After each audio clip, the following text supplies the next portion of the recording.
네, 라는 생각이 좀 듭니다.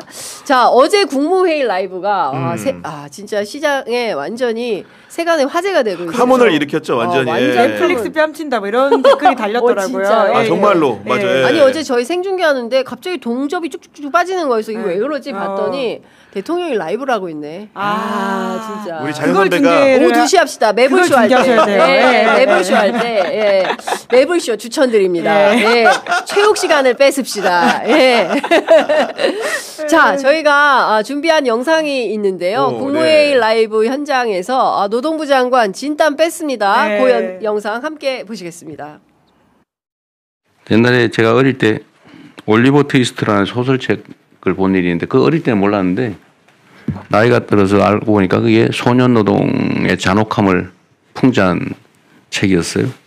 어제 보니까 포스코 ENC라는 회사에서 올해 들어서 5번째 산재 사망 사고가 발생했다고 합니다.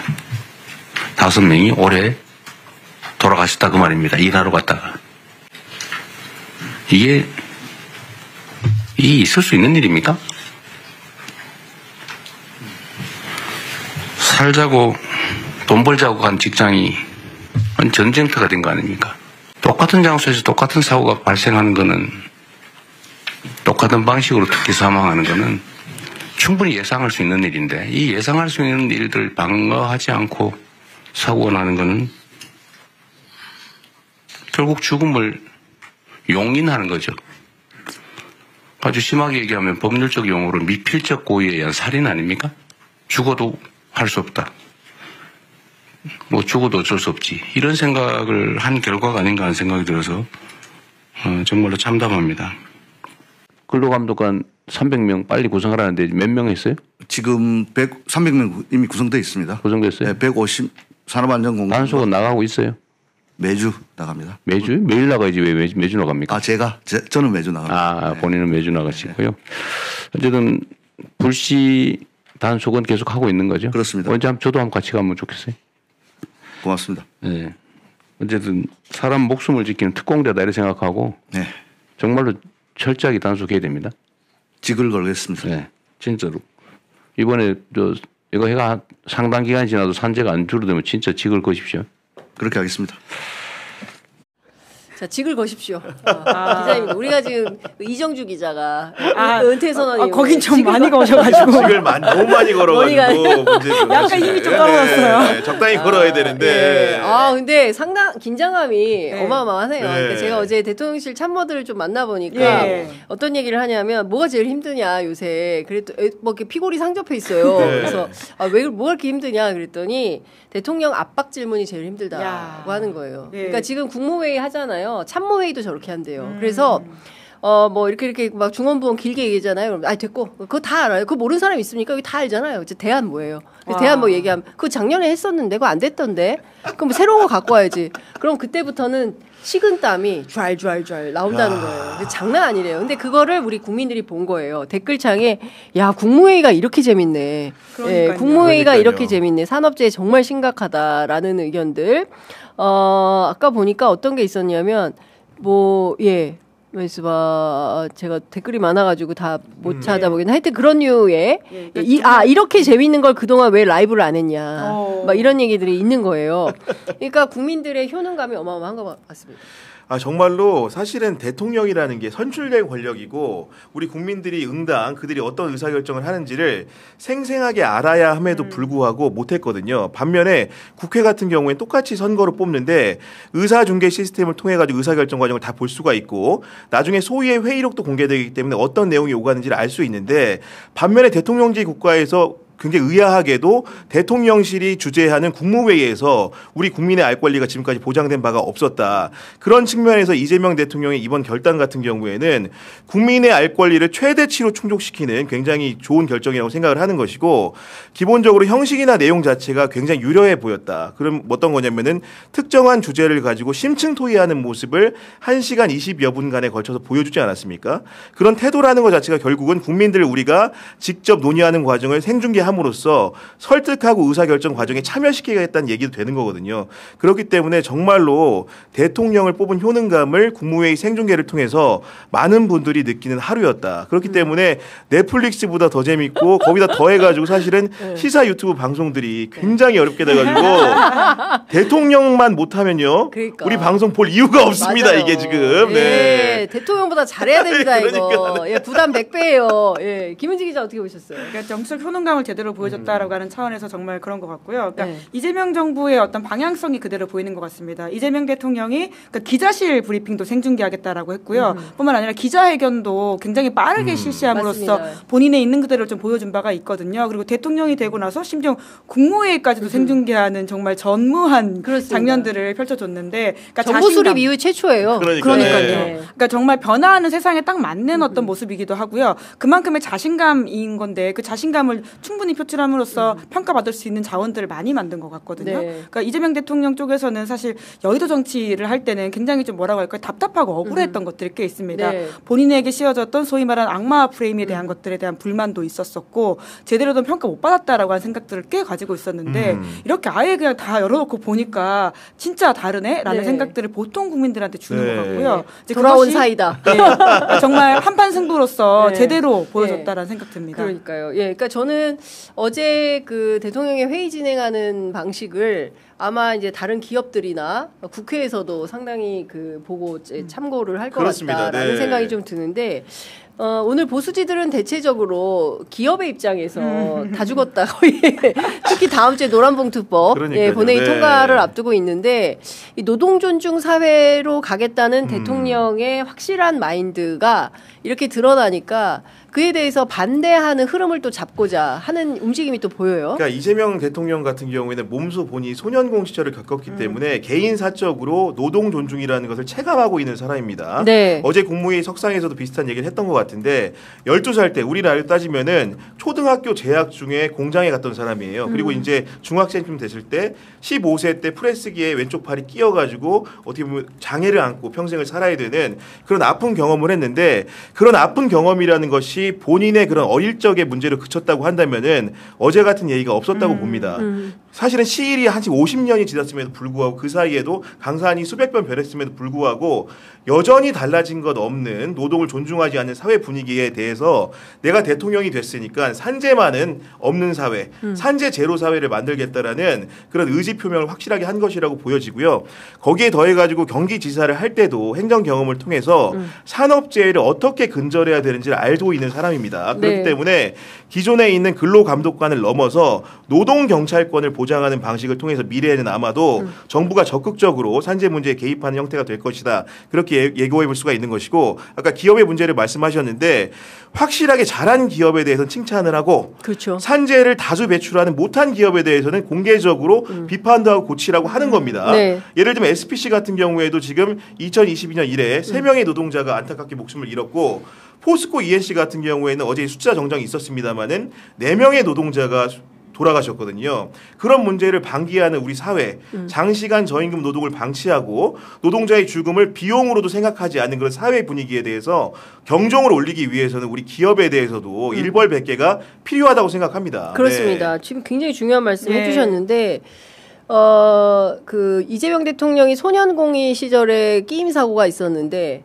지금은 21세기 2025년에 끼임 사고뿐만 아니라 끼어서 사망하는 사고가 어제는 미국에서도 있었어요. 그 LG 연구원인가 그 이제 파견된 노동자가 기계에 끼어서 또 돌아가시고 그 돌아가신 채 발견이 돼가지고 현장에서 인공호흡이나 이런 게 일체 없었다. 그래서 미국 당국에서 수사를 한다는 건데. 지금도 이게 벌어지는 거예요. 그런데 이거 없이 그냥 간다? 세계 11대 경제대국이면 뭐합니까? 그렇죠. 네. 노동자가 출근했다 퇴근 못하는 나라인데 이건 불명예거든요. 네. 너무 많이 죽어요. 산업 현장에서. 그래서 이 죽음 이런 사회를 없도록 하겠다. 그리고 저는 시원하던데 주가 폭락. 그러니까. 네, 확실하게 경고. 보여줘라. 예, 네. 예. 일종의 금융치료 이런 거 필요한 거 아니냐라는 거 아니겠어요? 아니 그리고 그게 그 설명이 자본주의 시스템 시장 경제하고 어긋나지가 않는 게 그렇죠. 어제 금융위가 보고한 내용을 보면은 기업에 대해서 우리가 ESG 평가라는 걸 맞습니다. 합니다. 근데 예. 그 평가 지수라는 것이 기본적으로 경제적인 그런 효능감과 이어지는 데는 없는 지수로 취급이 됐는데 네. ESG 평가라는 게 결국은 기업 현장에서 산재가 발생하지 않으면 그런 평가를 좋게 받는 거 아니겠습니까? 그렇죠. 그런 기업에 대해서는 예를 들면 대출을 더 많이 해줄 수도 있고 경제적으로 혜택을 주는 반면에 ESG 지수가 낮은 기업에 대해서는 상대적으로 불이익을 주겠다는 얘기거든요. 그렇죠. 그리고 관련된 내용을 공시함으로써 주가에도 영향을 주겠다는 거기 예. 때문에 경제적으로 이익관계를 따질 때 예. 노동 존중의 여부를 가미하는 것이기 때문에 예. 그게 시장 질서에도 전혀 어긋나는 얘기가 아닙니다. 맞습니다. 네. 예, 그리고 좋은 기업이 부자가 돼서 더 많은 예, 주가를 올려서 그거를 배당할 수 있고 이게 굉장히 상생하는 거 아니겠습니까? 그렇죠. 기업 논리에도 자본주의 논리에도 맞는 거예요. 이 자체가 문제가 아니라 근데 그럼요. 마치 네. 이렇게 했다가 주가 폭락돼서 기업들 니네 다 죽을 수 있어. 이런 식의 경고를 주는 것은 대단히 저는 뭐라고 해야 됩니까? 갑자기 단어가 생각이 안 나는데 하여튼 네. 매우 나쁘다. 예, 그렇죠. 네. 근데 사실 그게 전체 생중계 효과라는 생각이 들거든요. 아마 과거였으면 그런 식으로 보수 언론이 선동하는 것이 먹혔을 겁니다. 예. 그러니까 이재명 대통령이 이렇게 노동 산재 문제를 해결하지 않는 회사를 망하게 만들겠다라는 취지의 그렇죠. 이야기를 했다라는 식으로 맞습니다. 하면서 소위 말해서 가짜 뉴스를 퍼뜨릴 수도 있었을 것인데요. 이제는 모든 국민들이 전체를 볼 수 있는 상황이고 본 사람들이 굉장히 많잖아요. 그러니까 네. 앞뒤 맥락을 통해 가지고 충분히 전달할 수 있는 이야기들을 왜곡할 수 없게 되었다라고 하는 기술 발전과 정보 발전의 어떤 한 효과이기도 한데요. 그걸 가장 잘 활용하는 게 네. 이재명 대통령이라는 생각이 들고요. 예. 사실 미국의 정치인들 같은 경우에도 버니 샌더스라든지 이런 분들이 굉장히 그 소셜 미디어를 앞서 잘 이용해가지고 화제가 된 정치인이잖아요. 근데 미국인 이야기를 들어보면 지금 버니 샌더스가 미국에서 가장 구독자가 많은 정치인인데 그게 이재명 대통령보다 구독자가 적다고 합니다. 그러니까 이재명 대통령이 가지고 있는 기록이라고 하는 게 굉장히 전 세계적인 것이기도 하고요. 그래서 네. 이 트렌드를 앞서가고 있어서 우리가 보고 있는 이 장면들이 굉장히 선진적이다라고 하는 것도 이야기할 수 있을 그렇습니다. 것 같습니다. 지금 속보가 있다는데요. 네. 캄차카 반도에서 8.9의 대지진이 발생을 하고 일본의 일본 전역에 지금 쓰나미 경고가 있는 모양입니다. NHK에서 생방송 중이라고 애청자분께서 알려주셨는데요. 지금 우리도 속보가 들어오고 있습니다. 일본에 3시간 안에 쓰나미가 올 수 있다라는 경고가 왔다고 하고요. 캄차카 반도의 지진 여파로 한국, 북한 해안 0.3mm 미만의 쓰나미가 예측된다라는 보도가 들어와 있습니다. 좀 살펴보시면 좋을 것 같고요. 그리고 지금 SPC 주가가 떨어지고 있습니까? 이런 얘기. 예, 하와이에도 쓰나미가 예상된다고 나오고 있습니다. 8.9면 역대급이네요. 쓰나미요. 저는 쓰나미 진짜 무섭습니다. 너무 무서워요. 그럼요. 후쿠시마 원전 일본에서 사고를 다 기억하고 맞아요. 있기 때문에 이거 큰일 납니다. 아니, 이 순간 양지선님께서 갑자기 스포츠에서 써주셨어요. 아이고, 감사합니다. 네. 장 기자님, 은지 기자님, 구 기자님 화이팅 하시고 건강 잘 챙기세요. 기자님들 고마워요. 라고, 감사합니다. 스포츠에서 써주셨는데, 오늘 중복이거든요. 오늘이군요. 네. 네. 삼계탕 먹읍시다. 아니, 스포츠도 좀 저희 채널에도 중복으로 써주셨으면 좋겠어요. 4시에 중복해서 경향TV 네. 지금 4시에 중복해서 5시에 중복해서 중복이니까 중복해서 각각 채널에 좀 써주시죠. 그리고 어제 이제 이재명 대통령이 얘기했던 말 중에서 사실은 토의 과정에 나온 말인데 유념해서 들어야 될 부분이 결국 중대재해처벌법이 입법이 됐음에도 불구하고 우리 노동 현장은 왜 바뀌지 않는가 이런 문제를 생각해야 되는 맞아요. 게 기본적으로 기업이라는 게 간섭을 합니다. 처벌하는 과정에. 예를 들어서 경찰에서 수사를 하잖아요. 검찰로 사건을 보내는 걸 송치라는 과정으로 설명을 하는데 송치까지 걸리는 시간이 너무 길어요. 그 얘기는 뭐냐면은 기업인 이해 당사자인 기업이 그 수사 과정에 관여한다고 의심할 수 있는 거거든요. 그렇기 때문에 그런 권한 자체를 시간을 빠르게 할 수 있게 전문적인 영역의 사람들이 정말로 신속하게 조사해서 처벌할 수 있어야 되는 것이고 이게 또 검찰로 가면은 검찰에서 재판에 넘기는 과정을 기소라고 하는데 또 기소까지 시간이 걸립니다. 그러니까 쉽게 얘기해서 중대재해가 발생을 하더라도 거기에 대해 응당을 책임을 지기까지 시간이라는 게 너무 장시간 소요되고 우리 사람들도 그 기억을 잊는 겁니다. 그런 것이 반복되기 때문에 기업은 똑같은 실수를 반복하는 거거든요. 그렇기 때문에 아까 말했던 것처럼 노동 경찰권이라는 것을 새롭게 도입을 하거나 해가지고 이런 사안에 대해서는 정말로 신속하게 패스트트랙으로 처리하고 처벌도 강도 높게 할 필요가 있다고 생각을 합니다. 제가 관련해서 어제 국무회의가 너무 재밌어가지고 제가 오늘 아침에 몇몇 장관분들께 전화 취재를 했어요. 단독 공개. 뭐 단독인가 이런 거. 그쵸. 단독으로 전화했습니다. 예, 뭐 3자가 초통한 건 아니에요. 몰랐대요, 다. 그쵸. 생중계되는 걸 몰랐다고 하더라고요. 모르고 그냥 갔고. 아니, 가서 알았고. 맞아요. 그리고 한 3분 전 정도에 알았다. 그래서 미리 준비했으면 좀 더 세게 잘했을 텐데 그게 안 돼가지고 막 너무 좀 놀랐다라고 하고 이렇게까지 새롭게 할 줄은 몰랐다. 그리고 이제 김영훈 장관 제가 통화했는데 그냥 잘하겠습니다. 지금 걸겠습니다. 네, 그리고 이거는 뭐 엠바오 걸려서 제가 말씀 못 드리지만 일주일에 한 번씩 간다는 거죠. 그러니까 매일 가야지 왜 일주일에 한 번씩 가냐. 아니 제가 매일 가라는 건데 하여간 장관이 한 번 왔다 가면 현장이 달라집니다. 그럼요. 경찰서장만 왔다 가도 현장이 달라지는 완전 거예요. 달라지죠. 그렇기 때문에 노동 현장에 확실히 이 변화가 있다라는 것이고 우리가 언제 이렇게 노동 존중 사회에서 살아봤습니까? 노동자 하면 그 민주노총이나 얘기하는 거고 뭐 이런 정도지 누가 노동자를 사람 취급이나 했습니까? 근데 대통령이 나서서 저렇게 하니까 세상이 많이 바뀌는 것 같고요. 요새 너무 덥잖아요. 근데 제가 이렇게 만나보면 노동자분들께서 저희 안 더워요. 세상 바뀌는 거 보니까 진짜 힘납니다. 이런 말씀들 하십니다. 그래서 아마도 지금 이 방송 보고 계실 텐데 힘내시기 바랍니다. 그 이재명 대통령식 소위 말하는 기강 잡기라고 하는 게 있는 것 같은데 이제 갑자기 그러니까 준비되어 있는 평상시 실력을 드러내라라고 하는 것이잖아요. 근데 이번에도 그런 식으로 이제 생중계를 갑자기 결정했던 것 같은데 그 과거에도 그 재벌 총수들을 만났을 때 그러니까 최태원 SK 회장이라든지 삼성 이재용 회장을 만나는 자리가 있었거든요. 그 자리에서도 갑작스럽게 생중계로 좀 바뀌어가지고는 기업 회장들이 좀 당황하는 모습들을 보였었는데요. 맞아요. 그래서 그 자리에서 보면 그 이재용 회장이 이재명 대통령이 어릴 적 자서전을 읽었다라고 말하는 게 화제가 되었지만 사실 제 눈에 띄었던 건 무엇이냐면 그러니까 이재명 대통령을 대통령이라고 부르지 않고 선생님이라고 하거든요. 근데 그게 굉장히 이 회장이 당황해서 그런 이야기를 했다라는 선생님이라고 있었는데 제가 선생님의 책을 읽었거든요. 그러니까 뒤에 말은 준비해온 것인데 앞에 말은 당황을 하다 보니까 평상소에 말버릇과 실력이 나오는 것이죠. 아니요, 삼성은 준비했을 수 있어요. 선생님으로. 아니, 의전에 안 맞지 않나요? 대통령이 맞는 것 같은데. 여튼 이제 이렇게 이재명 대통령이 갑작스럽게 생중계를 할 가능성이 높아졌다라고 하는 게 공직사에 주는 긴장감이 확 일각에 올라가는 것이거든요. 그래서 이제 언제 어떻게 할지 모르기 때문에 늘 준비되어 있어야 된다. 이거죠. 아니, 사실 말하면은 뭐냐면은 우리 국민들이 정말로 좋은 중거점을 얻게 된 게 사실 국회는 우리가 늘 보기 때문에 늘 법사위에서 정청래가 잘해, 박범계가 잘해, 서영교가 잘해 평가가 가능했는데 사실 대통령실에서 같이 국무회의를 하는데 우리 주무장관들이 어떤 실력을 가졌는지 어떤 비전을 가졌는지 공개적으로 알 기회가 없었는데 국무회의를 보니까 우리 평가가 이제 가능해졌다. 우리 손으로 장관에 대해서도 평가를 하고 정말 불충한 장관이 있다면 교체를 국민주권정부에서 스스로 건의할 수 있는 중거점을 마련했다는 게 굉장히 중요하다고 봅니다. 저도 그렇게 생각합니다. 그러니까 어제 보면 됐고요. 뭐 결과만 말씀하세요. 누구 있었죠? 보니까 최동석 처장.